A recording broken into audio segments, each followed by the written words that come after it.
दिगंबरा दिगंबरा श्रीपादवल्लभ दिगंबरा घोर कष्टधरण स्तोत्र संपूर्ण स्तोत्र अर्थासहित श्रीपाद श्रीवल्लभत्वं सदैव श्रीदत्तास्मान् पाहि देवादिदेव भावग्राह्य क्लेशहारिं सुकीर्ते घोरात् कष्टादुद्धरास्मान् नमस्ते।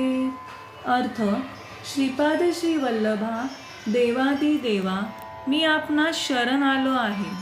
हा माझा भाव लक्षात घेऊन आपण माझे सर्व क्लेश दूर करावेत आणि माझा या घोर संकटातून कृपया उद्धार करावा।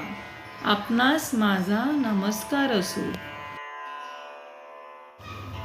तन्नो माता त्वं पिताप्तो दीपत्स्वं त्राता योगक्षेम कुसत्कुरुस्वं त्वं सर्वस्वं नो प्रभो विश्वमूर्ते घोरात् कष्टादुद्धरास्मान् नमस्ते।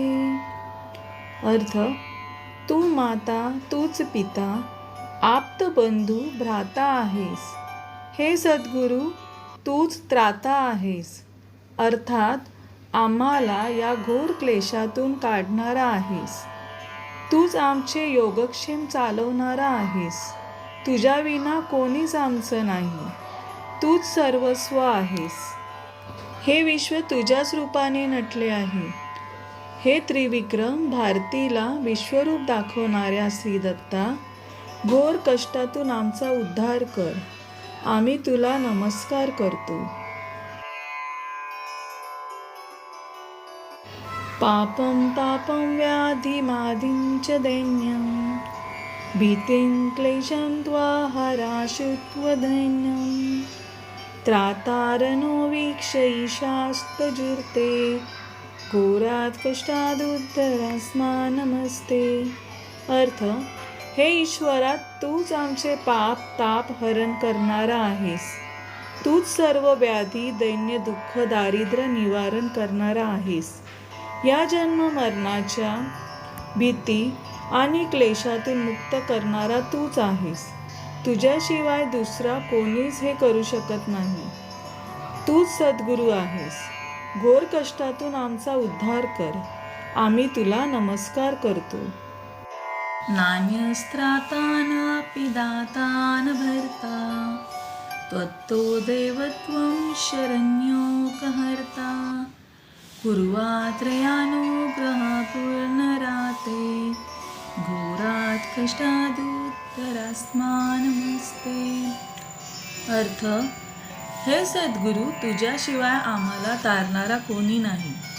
आम्हाला देणारा आणि आमचं भरण पोषण करणारा पण तुझ्याशिवाय कोणी नाही। तेव्हा हे सद्गुरू आम्ही तुला अनन्य शरण आलो आहे, कारण तूच आमचा देव आहेस। हे आत्रेया म्हणजेच अत्रिपुत्रा आमच्यावर अनुग्रह कर। घोर कष्टातून आमचा उद्धार कर। आम्ही तुला नमस्कार करतो। धर्मे प्रीतिं सन्मतीं देवभक्तिं सत्संगाक्तिं देहि भुक्तिं च मुक्तिं भावासक्तिचाखिलानन्दमूर्ते घोरात् कष्टादुद्धरास्मान् नमस्ते। हे अखिलानंद मूर्ते तूच जगातल्या सगळ्या आनंदाची साक्षात मूर्ती आहेस। आम्हाला धर्मावर प्रीती दे, सन्मती आणि तुझी अर्थातच देवाची भक्ती दे। हे देवा आम्हाला सत्संग अर्थातच चांगल्या लोकांची साथ दे। जगातले भोग भोगून आम्हाला मुक्ती दे। तुझ्या चरणी आमचा सतत भाव असो हीच आसक्ती दे। घोर कष्टातून आमचा उद्धार कर। आम्ही तुला नमस्कार करतो। श्लोक पंचकमेतद्यो लोकमंगलवर्धनं प्रपठेनियतो भक्त्या स श्री दत्त प्रियो भवेत। वरील 5 श्लोक लोकांच्या मांगल्याची वृद्धी करणारे आहेत। तसेच जो कोणी या स्तोत्राची नित्यभक्तीने पठण करेल तो श्री दत्ताला प्रिय होईल।